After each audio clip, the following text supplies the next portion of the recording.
ngarang December ki tang mari asida Manipur gi lalolup ama oiriba National Revolutionary Front of Manipur gi major ama yauna 25 kedar handakta center ka ceasefire agreement khuyek pinakraba UNLF pambai group ta yauksinkhre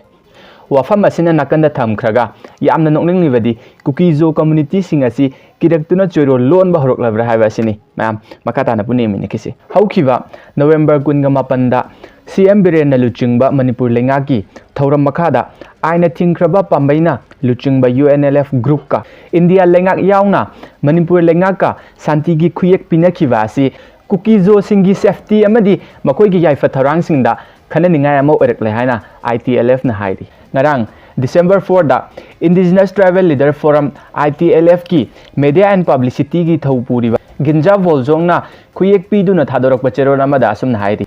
Manipur ki Chief Minister N Biren asi UNLF yauna maite underground outfit kaya amaga mari leina duna lai hariba wafam asi hojikti aronba ama oidre haina ITLF na maran sirakli chero na sida UNLF hariba kukizo community sing da target tawbada chenariba loop asigi kedar singbu Myanmar dagi Manipur da tek tagai da na changhalakpada state lengak na mateng pangle haina su hairi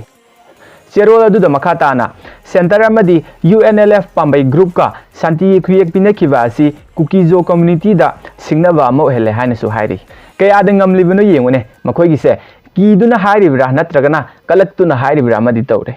social media gi pawgi matung inna kukizo gi ching oiriba kaching khunau ingorok jiribam kwatha amadi moreda lengakna UNLF pambai group ki designated camp thamgani haina hairiba asi yaningde hairi Manipur da leiriba lengak asibu maitei gi oiba tongan ba lengak ni haina su cherola sida balli lengak na paikhatliba khongthang asi kukizo singbu muthatnaba honarakpa agenda amani haina su maran kanna siri chero na sigi losilakpada center da kukizo sing asibu ngakpi senbiu amadi makoi gi oiba tongan ba administration ama pibiu haina hajeduna ta twkhre